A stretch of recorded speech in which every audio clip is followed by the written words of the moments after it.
오늘 우리가 함께 볼 말씀은요. 시편 23편 2절인데 1절 2절 같이 한번 봉독하도록 하겠습니다. 시작. 여호와는 나의 목자시니 내게 부족함이 없으리로다. 그가 나를 푸른 풀밭에 누이시며 쉴 만한 물가로 인도하시는도다. 아멘. 여러분들 지금까지 살아오면서 하나님께서 푸른 풀밭에 인도하셨어요? 쉴 만한 물가로 인도하신 것 같아요. 어떻게 보면 자기 자신의 인생이 이 가시덤불과 같은 그런 인생의 길이었을지도 모릅니다. 아니, 그런 길을 걸었었을 거예요. 저도 그와 같은 길을 걸은 적이 있습니다. 하나님께서 그 쉴만한 물가, 푸른 풀밭으로 인도 안 하셔도 그냥 저렇게 고난의 길, 가시밭길 길, 뭐 그런 길로 인도 안 하고 그냥 평범하게만 인도하셔도 참 좋겠다. 뭐 이런 생각을 한 적도 있습니다. 우리가 살아가면서 인생의 어떤 결핍과 또 어떤 고통스러운 것들을 만나게 될 때 우리는 오늘 이 본문의 말씀이 좀 부담이 돼요. 좀 나를 더 힘들게 만든 것 같아요. 아니, 하나님이 나를 푸른 풀밭과 실만 물가로 인도하셔야 되는데 왜 나에게는 이런 인생의 고난의 길이 있고 가시덤불 같은 길이 있지? 뭐 그런 생각을 하는 거예요.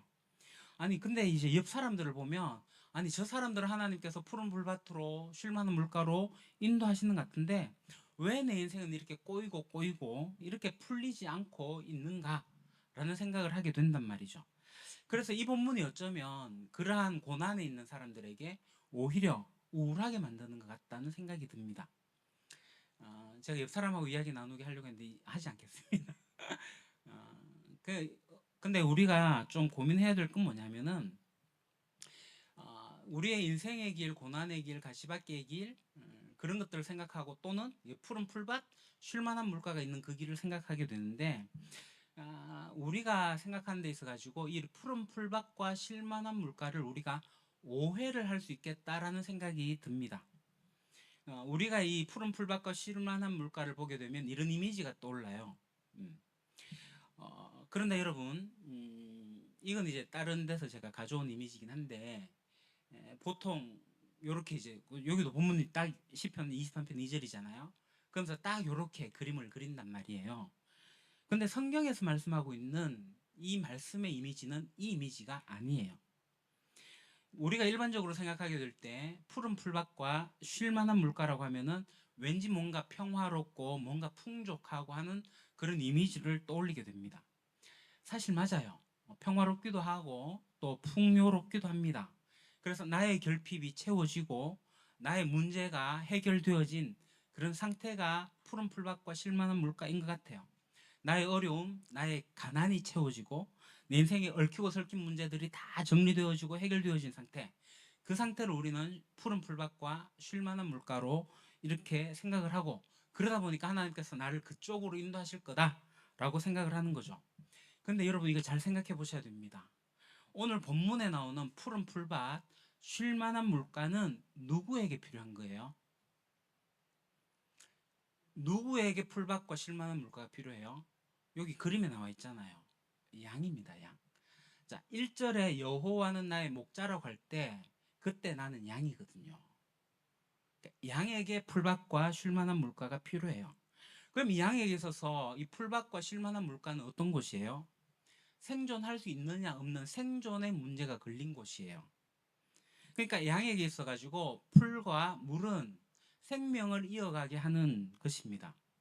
물론 잠시 목이 마를 수도 있고 잠시 배가 고픈 상태가 있을 수는 있겠지만 만약 그것이 지속되게 된다면 양은 죽을 수밖에 없겠죠. 그래서 양에게 있어서 이 풀밭과 물은요 반드시 그의 생존에 있어 가지고 필요한 겁니다. 그러니까 이게 마치 풍요로워 가지고 막 흘러 넘치는 듯한 것을 우리가 생각해서 안 된다는 거예요. 그러니까 풀밭과 쉴 만한 물가는요, 풀과 물은 그러니까 우리의 생존에 있어서 필요한 거예요. 그러니까 양에게 있어서 그 생존에 필요한 게 뭐예요? 풀과 물이에요. 그러면 우리 인간에 있어 가지고 필요한 건 뭡니까? 우리 생존에 있어 가지고 필요한 게 뭐예요? 여러분은 뭐라고 생각하십니까? 우리는요, 빵이라고 대표되어지는 물질적 풍요에서 그것을 찾고 있습니다. 오늘 현대 사회는요, 물질적으로 풍요로워지면은 행복해질 거라고, 그래서 인간의 궁극적인 문제가 해결될 거라고 그렇게 생각을 하고 있습니다. 아니, 그렇게 생각하도록 끊임없이 이 현대 사회가 우리에게 요구하는 것 같아요. 그래서 사람들은 끊임없이 자기를 물질적으로 풍요로워지는데 업그레이드를 하고 있습니다. 여러분 생각해 보십시오. 과거 20년 전, 30년 전과 비교하면 지금 이 시대가 얼마나 물질적으로 풍요로워졌는지 아십니까? 너무나도 풍요로워졌어요. 2, 30년 전에 사람들이 오늘의 우리 시대를 보게 된다면 아마 입이 쩍 벌어질 만큼 정말 풍요로워졌을 거예요. 사실 그래서 우리나라는 지금은 경제 대국이라고 불릴 정도로 이제 G7에 넘어서서 G8A까지 되는 진짜 경제 대국이라고 할 수 있죠. 근데 이 경제 대국에 들어선 이 대한민국의 국민들은 어떻게 생각합니까? 우리는 불행하다 생각해요. 뭔가 충분하지 않다고 이야기합니다. 왜 그럴까요? 상대적 박탈감입니다. 물질로서 사람이 풍요로워질 거라는 사상 속에는요, 항상 상대적 박탈감이 늘 존재합니다. 내가 아무리 많이 가져도 나보다 더 많이 가진 사람이 나와요. 내가 가진 것으로 행복하려고 하는 그 순간에 나보다 좀 더 많이 가진 사람들이 눈에 보이는 거예요. 그래서 자꾸 더 좋은 것으로 업그레이드 하는 거죠. 제가 옛날에 인라인을 처음 배울 때였습니다. 그때 이제 20년 전에 이제 장비를 사가지고 이제 인라인을 배울 때 12만 원. 인라인 스케이트와 이 보호대와 머리 헬멧과 가방하고 다 해가 12만 원 가지고 했는데 그 이제 지인을 통해 갖고 10만 원 주고 샀어요. 저의 20년 전의 모습입니다. 20년 전에 제가 대구대학교 저기 이제 인라인 연습장이 있어요. 대구대학교에 가가지고 이제 연습을 한참을 하던 때, 그 이제 장비 스케이트하고 이거 다 해가지고 10만 원 주고 샀어요. 그렇게 이제 장비를 착용하고 이제 기초 훈련을 하고 이제 그 운동장을 돌다가 이제 월드컵 경기장에 있는 인라인 운동장에 가서 운동을 하다가 이제 필드로 나가야 될 그 시점에 와 있는데, 이제 가르쳐 줬던 선생님이 이제 이제 벚꽃길을 가자 해가지고 저는 못 갔습니다. 이제 선생님이 이렇게 찍어주고 이렇게 했는데, 이분들하고 같이 이제 연습은 계속해요. 그 트랙을 돌면서 하는데, 이분들이 가지고 있는 스케이트가 너무 좋은 거예요. 제가 그래갖고 빌려서 타봤습니다. 얼마나 좋은지. 그러니까 저하고 같은 훈련을 하던 그때 전도사님들하고 이렇게 같이 타는데, 저 스케이트만 신으니까 똑같이 달리는데도 빨라요. 와, 빨리 달리고 싶은 욕망에 저 스케이트, 저 선생님이 신고 있는 스케이트는 아니고 지인이 갖고 있는 최고급 스케이트를 중고로 20만 원에 판다 해가지고 제가 20만 원 주고 이제 질렀습니다. 그러면 제가 그 뒤로 스케이트를 탔냐? 아니요. 지금 저희 집 신발장에 고이잘 모셔놓고 있습니다. 물론 우리 지오지연이하고 이제 황성공원에서 한 번씩 타면서 그렇게 타봤지만 지금 못 나가고 있는데, 여튼 그렇게 업그레이드가 되더라고요. 저는 그러니까 뭐 인라인 스케이트를 가지고 업그레이드 하는 거지만, 여러분 여기 이제 우리 음악 하시는 분들 어때요? 제 기타가 그것도 한 20년 전에 산 건데 한 15만 원 정도 좀 더 뜬 것 같아요. 제가 정확하게 기억은 못하게 한 15만 정도 줬는데, 그때 저하고 같이 있던 전도사님이 산 기타가 자마 기타 50만 원짜리예요. 제 기타 소리와 그 기타 소리를 듣게 되면요, 어떨 것 같으세요? 사고 싶어요. 좋은 기타 사고 싶어요.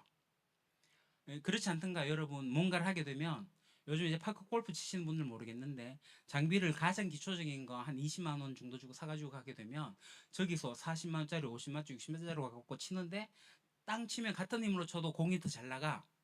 그러면 자꾸 업그레이드 하고 싶어 한다고요. 그렇지 않던가요? 어떤 소유를 가지고 있게 되면요, 사람들은 계속 물질적 풍요를 가지고 행복해질 거라고 생각을 해요. 계속 업그레이드 합니다. 여러분, 이거는요, 속임수입니다. 그러니까 우리가 행복해지려면 물질적으로 풍요로워야 돼. 이러한 사고에 들어가게 되면, 이러한 트렌드에 들어가게 되면은 우리 인생은 끊임없이 계속 업그레이드 해야 된다고 생각을 하는 거예요. 그러면 어떻게 돼요? 죽을 때까지 업그레이드 하다가 죽어요. 만족할 수가 없어요. 그래서 이 본문을 읽을 때 쉴만한 물과 푸른 풀밭에 인도하신다는 것은 우리 현대 그리스도인들이 착각하고 있는 내용입니다. 그러니까 이것을 물질주의적인 각도와 어떤 성공주의적인 각도로 이 내용을 보는 거예요. 그러니까 하나님께서 나에게 물질적 풍요를 주시고 또 나에게 결핍을 채워주신 분으로 우리는 하나님을 그렇게 생각하고 있다는 거죠. 또한 나로 하여금 실패가 없게 하고 성공하여 가지고 남들에게 뭔가 있어 보이게 하는 그런 것들을 기대하게 만들어요, 하나님을. 그러면 우리는 왜 그런 생각하냐? 이 풀밭과 물가에 대한 오해를 갖고 있기 때문이죠. 그래서 우리는 이것을 마치 나의 야망이 채워지고 욕심이 채워지고 내 문제가 모두 사라진 상태. 그래서 내가 평화롭다라고 생각하는 이렇게 생각하는 것은 속임수라는 겁니다. 여러분, 풀밭과 물가가 주는 그 평화는 다른 종류예요. 이 풀밭과 물가가 주는 진짜 본질의 의미는 뭐냐면 성공과 부요가 아니라 생존에 있어서의 본질이에요. 양에게 있어서 생명이라는 거예요. 생명인 거예요. 그래서 우리에게 그러면 풀밭과 쉴만한 물가는 뭐예요? 이거 우리가 잘 생각해 봐야 돼요. 우리에게 만약에 물가와 풀밭이 없다면 어떻게 될까요? 단도직입적으로 얘기하면요, 영적 무지, 영적 빈곤으로 인해 가지고 하나님과의 관계가 깨어진 상태를 말할 겁니다.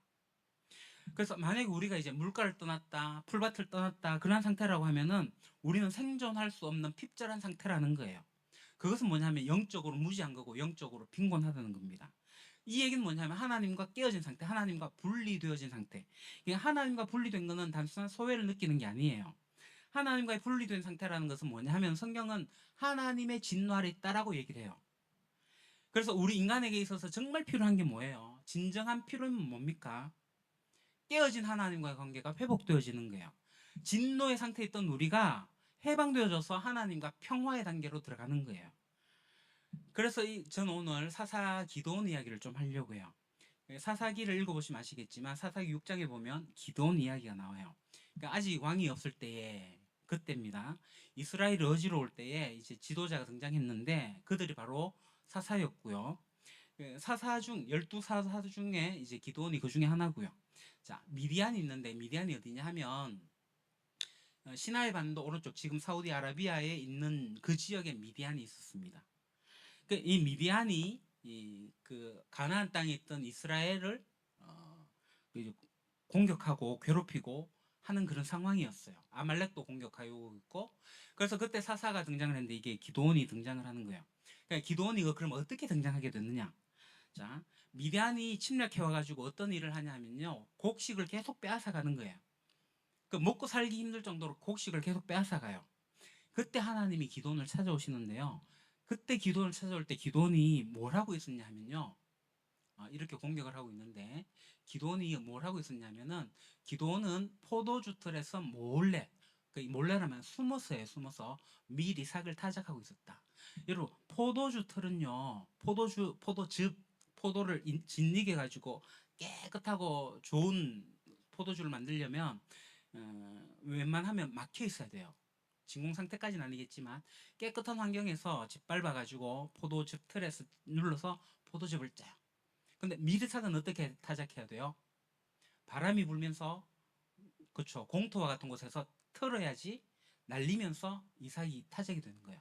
그러니까 포도주 틀에서 그 작은 곳에서 갇혀 있는 곳에서 조그만 곳에서 숨어 가지고 미리삭을 타작하고 있다. 기도원이 왜 그래요? 지금 미디안이 쳐들어와 가지고 계속 곡식을 약탈해 가니까 숨어 가지고 자기 먹고 살기 위해 가지고 몰래 몰래 이렇게 하고 있었다라는 얘기예요. 그때 주님의 천사가 나타난 거예요. 기도원에게 뭐라고 얘기합니까? 힘센 장사야. 개역 개정에는 강한 용사요. 이렇게 얘기합니다. 그랬더니 이제 기도원이 깜짝 놀라요. 그래서 기도원이 이제 주님의 천사하고 이야기를 하면서 이 진짜 하나님의 사자인지 아닌지 막 이게 궁금해서 시험을 하거든요. 혹시 무슨 시험인지 아세요? 양털 이렇게 갖다 놓고 하룻밤을 보내는데 양털에만 물이 묻어 있고 나머지는 건조하게 해달라. 해갖고 다음에 일어나니까 정말 양털에만 물이 있고 땅은 건조한 거예요. 또다시 시험합니다. 이제는 양털이 그러니까 바짝 말라 있고 땅은 젖어 있게 해달라. 그 다음 날 되니까 진짜 그렇게 된 거예요. 그래서 이제 기도원이 진짜 이게 하나님의 천사다, 하나님이다 생각을 하게 됐죠.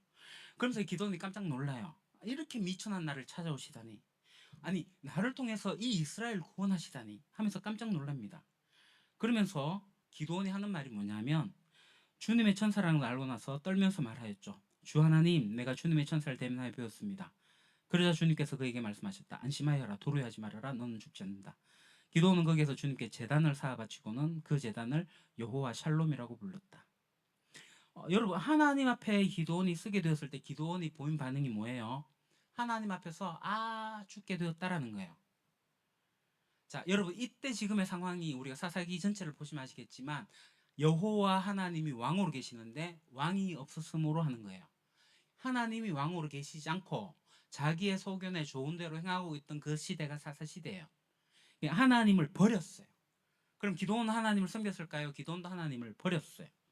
그래서 자기 혼자 숨어가지고 살려고 그렇게 했어요. 정말 쫀쫀한 사람이에요. 아니, 힘센 장사도 아니고 강한 용사도 아니었어요. 어쩌면 기도원은요, 자기만 생각한 사람일지도 모릅니다. 그런데 그런 기도원에게 하나님께서 나타나셨어요. 기도는 아마 이렇게 생각했을 겁니다. 우리 민족이 하나님을 버렸고 나도 하나님을 제대로 신뢰하지 않고 하나님과 내가 분리되어 있는 자인데, 그래서 내가 거룩하신 하나님 앞에 서게 되면 내가 죽을 수밖에 없는 존재인데, 그 기도는 그걸 알았던 거예요. 그때 하나님께서 말씀하시는 거예요. 뭐라고요? 너 죽지 않아. 내가 너에게 준 사명 너 감당하고 말 거야. 그 말을 들은 기도원은 내가 이제 하나님의 손에 붙들려가지고 나같이 미천한 존재가, 나같이 부족한 자가 도탄에 빠진 우리 민족을 구원하다니, 아니 나에게 그런 평화가 있다니, 그런 심판의 두려움에서 평화가 그의 마음을 사로잡은 거죠. 그래서 기도원이 뭐해요? 제단을 쌓아 하나님 예배합니다. 예배를 드리면서 하나님을 향해 갖고 뭐라고 얘기합니까? 여호와 샬롬이라고 합니다. 샬롬. 샬롬이 뭐예요? 하나님과의 관계가 회복되어진 평화의 상태를 이야기하는 겁니다. 여러분, 우리 인간에 있어 갖고 근본적인 문제가 뭐예요? 기본적으로 하나님을 반역한 겁니다. 하나님을 무시하고 살아가는 거예요. 우리는 하나님의 다스림을 받아야 되는데 하나님을 무시하고 살아가거나 마치 다스림을 받지 말아야 할 존재인 이 미비안과 같은 존재에게 다스림을 받고 살아가요. 어떻게 살아가요? 공중권세 잡은 자에게 붙잡혀 살아가는 모습이라고요. 아니, 우리의 대적이 우리를 다스리고 있다고요. 더더욱 중요한 것은 그럴 때 하나님은 은혜의 하나님이 아니라 심판의 하나님으로 다가오십니다. 그러나 하나님이 기도원에게 다가가신 것처럼 오늘 우리에게 다가오실 때 그렇게 심판으로 다가오지 않으십니다. 하나님은 어떤 분이시냐? 우리에게 샬롬을 주시는 분. 하나님은 평화를 우리에게 주시는 분이세요. 여러분 기억하십시오. 우리는 본질상 진노의 자녀였어요. 심판을 받아야 마땅한 존재입니다. 개인적으로도 그렇고 공동체적으로도 그렇고 사회적으로도 심판을 받아야 마땅해요. 우리는 마땅히 하나님을 섬기지 않습니다. 우리는 마땅히 하나님을 공경하지도 않고 우리는 마땅히 하나님을 예배하지도 않아요. 우리는 마땅히 하나님을 하나님으로 여기지도 않습니다. 사람들은요, 예수님을 믿기 전에 더더욱 그렇지만 예수님을 믿고 난 이후에도 그 삶들을 보게 되면 하나님의 심판을 받기에 딱 맞은 모습을 하고 있는 것 같아요. 하나님이 그토록 사랑해 주셨는데. 그러나 인간은, 이 인간을 하나님께서는요 심판하기를 원하시는 분이 아니라는 거예요. 우리가 이 사건을 통해 가지고 우리에게 보여주는 건 뭐냐면은, 죽게 되었다 생각하는 이 기도원에게 아니야, 네가 그리고 네 백성이 나를 떠나가지고 진노 밑에 있지만 내가 궁극적으로 주고자 하는 것은 바로 평화야, 나와의 관계 회복이야, 그거예요. 여러분, 성경에서 말씀하고 있는 푸른 풀밭, 쉴만한 물가는 물질적 풍요나 어떤 문제가 해결되어진 그런 것을 이야기하는 게 아니에요. 쉴만한 물가와 푸른 풀밭은요, 하나님과 정상적으로 관계가 회복되어진 상태를 이야기하는 겁니다. 하나님이 더 이상 진노하지 않으시는, 심판하시는 분이 아니라 아이고 내가 죽게 되었구나 할 때 평화를 주길 원하시는 하나님인 것을 보여주는 거죠. 그러니까 우리는 이렇게 고백할 수 있을 겁니다. 하나님, 나 같은 존재가 하나님을 거역하고 하나님을 배신하고 거절했던 나 같은 존재를 하나님께서 사랑하시다니요. 이처럼 비겁한 존재를, 충성되지 못한 이 존재를 사랑하시고 평화를 주시다니요. 이것을 발견하고 하나님 앞에 서 있는 사람이 바로 푸른 풀밭에 쉴만한 물가에 서 있는 상태입니다. 이게 바로 여호와 샬롬입니다. 그럼 하나님께서 그럼 이 여호와 샬롬을 어떻게 인도하시는가? 여러분 생각해 보십시오. 앞서 기도원 얘기를 했는데 기도원은 한 게 없어요. 기도원은요 자격 미달입니다. 그런 자에게 심판 정죄가 아니라 평화로 하나님께서 다가오셨어요. 어떻게 이런 샬롬이 이루어지나요? 전적인 하나님 은혜입니다. 선행적인 하나님의 은혜, 불가항력적인 하나님의 은혜로 이루어진 거예요. 우리가 한 거 아무것도 없어요. 우리가 자격이 없는데 단순히 하나님의 은혜로 값없이 전적인 은혜가 이루어진 거예요. 그게 바로 예수 그리스도 선한 목자께서 하신 일입니다. 그래서 요한복음 10장에 뭐라고 얘기합니까? 예수님은 누구예요? 나는 선한 목자다. 선한 목자는 양들 위해서 자기 목숨을 버려요. 우리는 쉴만한 물가, 푸른 풀밭으로 우리가 거기 가기 위해 가지고 우리 선한 목자신 예수님이 어떻게 하셨다고요? 자기 목숨을 버리셨다고요. 왜요? 우리의 본질적 필요를 찾기 위해 가지고 자기 목숨을 버린 겁니다. 그러니까 하나님의 진노 밑에 있던, 결국은 하나님의 심판을 받아야 하는 우리를 하나님과 화해하게 하고 하나님과의 관계를 회복하기 위해 가지고 예수님이 돌아가셨어요. 선한 목자가 자기 양을 위해서 자기의 목숨을 버린다. 이게 가장 잘 표현되어진 게 로마서 3장 23절입니다.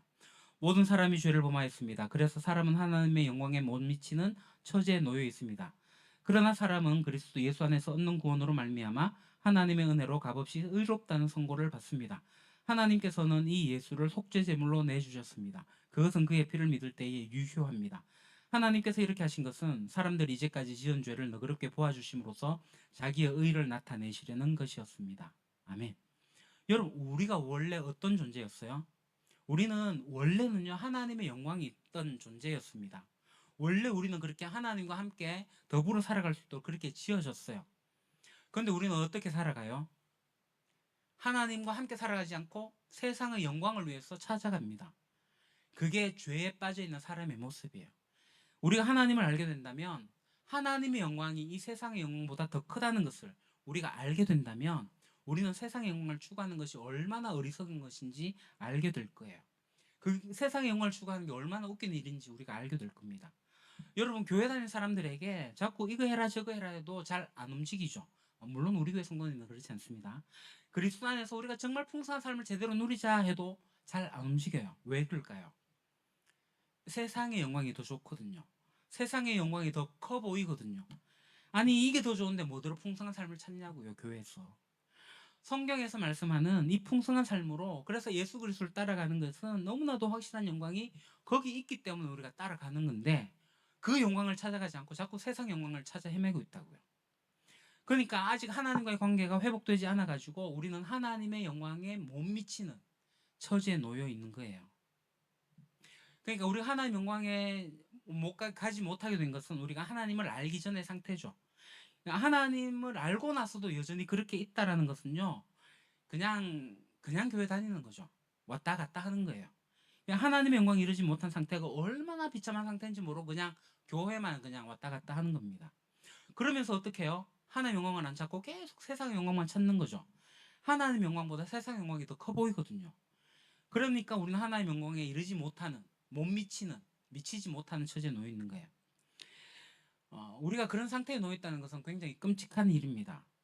그런 상태에 있는 사람들은요, 돈이 전부라 생각하면서 살아요. 그러다 죽을 거예요. 남자친구, 여자친구, 뭐 그렇게 결혼하다 그냥 남들처럼 그렇게 살면서 그렇게 죽어요. 내 아이 잘 키워가지고 성공시켜가지고 그렇게 살다가 그냥 죽어요. 아파트 평수 늘리다가 죽어요. 아파트 화장실에 한 개 있다가 두 개 있다가 세 개 있는 거 그거 자랑하면서 죽어요. 끊임없이 나보다 잘난 사람들을 보면서 상대적 박탈감을 가지면서 고통스러워하다가 죽어요. 우리가 그런 상태에 있게 되었을 때 하나님이 어떻게 하셨어요? 그러나 사람은 그리스도 예수 안에서 얻는 구원으로 말미암아 하나님의 은혜로 값없이 의롭다는 선고를 받는다라고 얘기를 했습니다. 예수님이 죽으심으로 어떻게 됐다고요? 우리가 의롭다, 값없이 의롭다는 선고를 받은 거예요. 이 얘기는 뭐냐면은 신분이 바뀌었다는 거예요. 우리가 원래 하나님 앞에서 죄인이었고 그래서 우리가 죽어야 마땅할 사람이었는데 예수님이 그 죄를 대신해서 죽으셨어요. 그래서 하나님이 우리를 어떻게 하신다고요? 의롭다고 여기시는 거예요. 이것을 칭의라고 합니다. 그 우리의 신분이 죄인에서 의인으로 바뀌었어요. 신분의 변화가 있습니다. 하나님과 분리되었고 그래서 그 분리의 고통과 심판의 고통에서 우리를 건져내 주셔서 하나님과 관계를 회복하게 하시는 거예요. 그래서 25절에 속죄 제물로 우리의 죄를 대신하여 죽으셨다 이렇게 얘기를 해요. 그것은 그의 피를 믿을 때 유효하다라고 말하고 있습니다. 여러분, 선한 목자인 예수님이 무슨 일을 하신 거예요? 우리가 진노의 대상으로서 본질상 진노의 자녀였는데 우리의 신분을 바꾸신 분이 예수님이에요. 그래서 우리는 너는 하나님의 사랑을 받는 자다. 너는 나의 평강을 누리는 자다. 이제 너희는 하나님의 영광에 이르는 자다. 내 아들 예수 그리스도를 말미암아 내가 너에게 샬롬 평안을 주노라. 이것이 선한 목자이신 예수님이 우리에게 주시는 거예요. 이것이 선한 목자이신 예수님이 우리에게 주시는 쉴 만한 물가 푸른 풀밭입니다. 그래서 우리에게 주어진 풀밭과 이 물가에 대해 가지고 로마서는 이렇게 얘기를 합니다. 그러므로 우리는 믿음으로 의롭다 하심을 받았으므로 우리 주 예수 그리스도로 말미암아 하나님과 더불어 평화를 누리고 있습니다. 우리는 또한 그리스도로 말미암아 지금 서 있는 이 은혜 자리에 믿음으로 나오게 되었으며 하나님의 영광에 이르게 될 소망을 품고 자랑을 합니다. 여기에 앞서 보았던 3장에 보았던 의롭다 하심을 강조하고 있어요. 그러니까 믿음으로 의롭다 하셨다. 어떻게 돼요? 그래서 우리는 평화를 누리게 되었다. 그러니까 이게 샬롬이에요. 이게 참된 평화예요. 이어서 나서 그리고 나서 더 큰 축복이 있는데 은혜의 자리에 믿음으로 나왔고 그 은혜의 자리가 어디예요? 우리가 하나님의 진노가 임한 자리, 하나님의 심판이 임한 자리가 아니라 나의 아버지, 나를 돌보는 목자, 그걸 그렇게 바라보는 자리가 은혜의 자리입니다. 그 다음에 뭐라고 하죠? 하나님의 영광에 이르게 될 소망을 품고 자랑을 합니다. 과거에는 하나님의 영광에 이르지 못했는데 못 미치는 존재였는데 이제 하나님의 영광에 이르게 될 소망을 가지고 그것을 자랑하는 거예요. 여러분, 우리는 자꾸 값싼 위로를 받으려고 하고 어떤 심리적 안정을 받기를 원합니다. 예배 드릴 때도 그런 것 같아요. 예배가 재밌길 원해요. 좀 감동받기를 원해요. 나의 열정을 뭔가 흔들어 줄 것 같은 그런 이야기를 듣길 원해요. 그러나 하나님께서 우리에게 주시고자 하는 것은 신경 안정제가 아닙니다.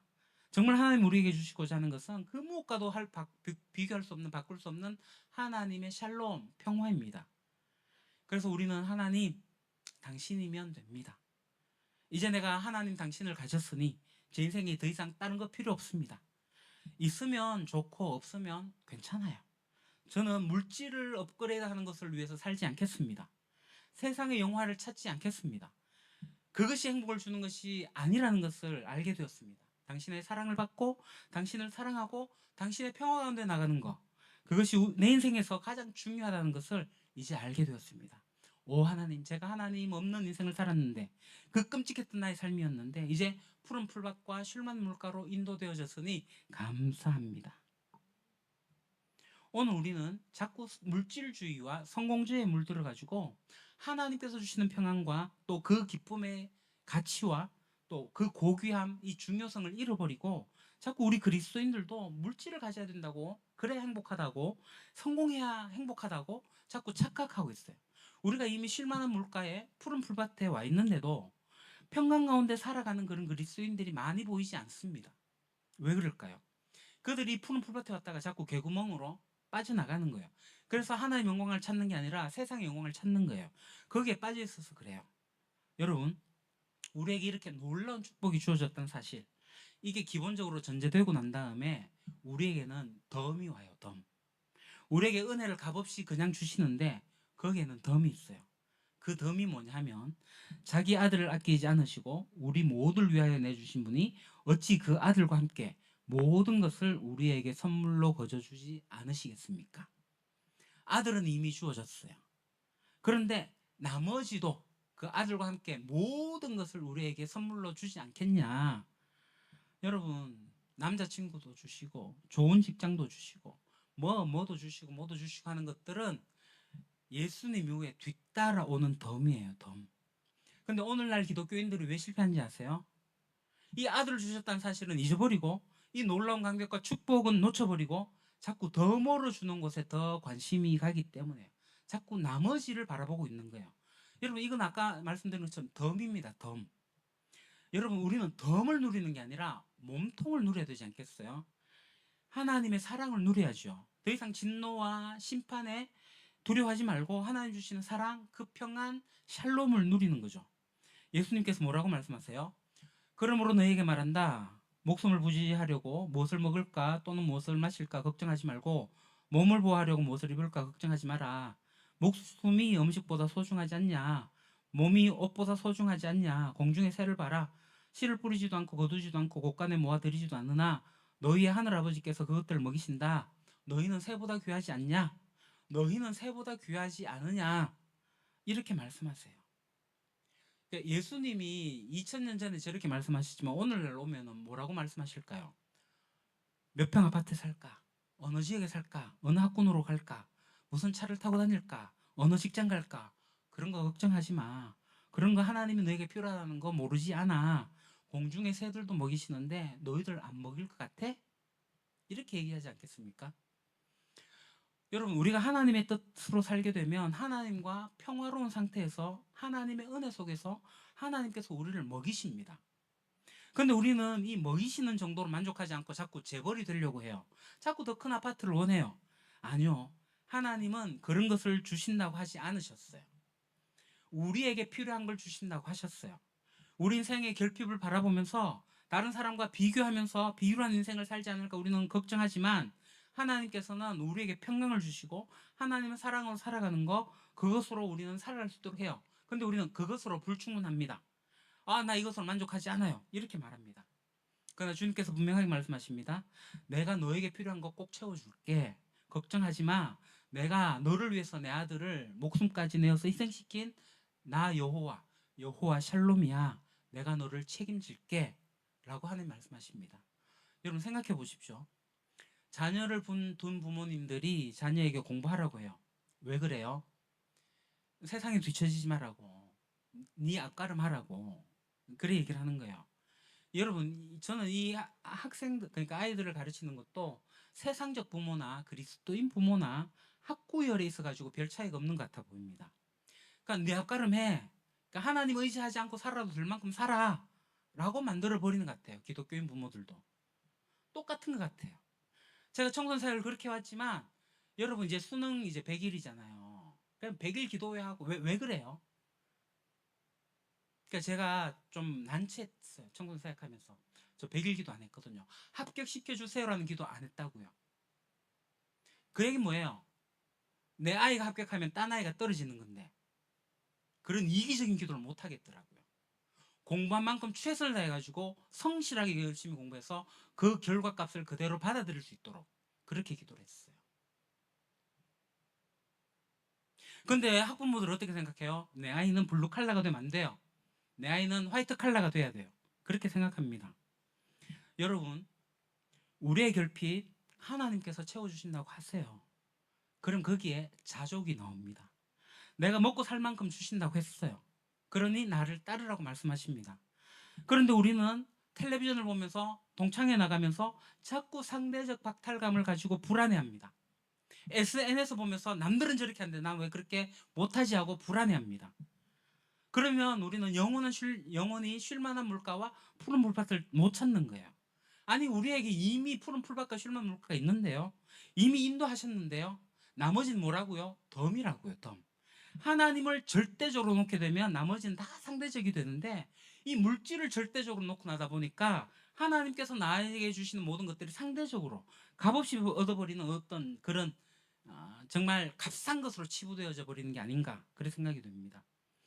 여러분 우리 그러다 보면 정말 실패한 인생 살지 않겠습니까? 내 문제가 해결되지 않고 꼬여있고 막 그렇게 고민인데요. 실제 그런 문제가 있는 분들이 있습니다. 마음에 두려운 부분이 마음이 있습니다. 저도 그래요. 그랬었어요. 아 이러다가 실패하지 않을까? 그런 주님께서 말씀하십니다. 나를 의지해라. 나의 지혜를 가지고 차근차근히 인생을 사는 법을 배워라. 그러면 둘 중에 하나예요. 내가 그 문제를 다룰 수 있는 능력을 하나님께서 주시거나 그 문제를 해결하지 못하면 그 문제와 함께 살아가는 법을 가르쳐 주세요. 여러분 바울이 자기의 질병을 위해서 하나님께 간구를 했습니다. 바울이 그 질병을 고쳤을까요? 바울이 더 이상 기도를 하진 않았어요. 고쳐졌을 수도 있고 아니면 저는 후자 쪽입니다. 그것을 안고 아파도 그냥 살아가는 거였어요. 그렇게 살아갈 수 있는 용기와 지혜와 그런 능력을 주시는 거예요. 그러면서 그 속에 하나님께서 우리에게 뭘 주시냐면 샬롬, 평화를 주십니다. 문제를 해결하면서 그 문제와 때로는 기꺼이 동행하면서 샬롬하는 거예요. 어떤 길을 하나님께 택하실지 몰라요. 우리에게 문제가 있으면 문제를 치워주실 수 있어요. 그러나 이 문제와 함께 같이 살아갈 수 있도록 지혜를 주시기도 해요. 하나님의 방법으로 해결하시게 해요. 그래서 하나님은 우리를 푸른 풀밭과 실만 물가로 인도하십니다. 여러분, 오늘 우리가 하나님의 사랑 안에서 사는 축복을 누리기를 원합니다.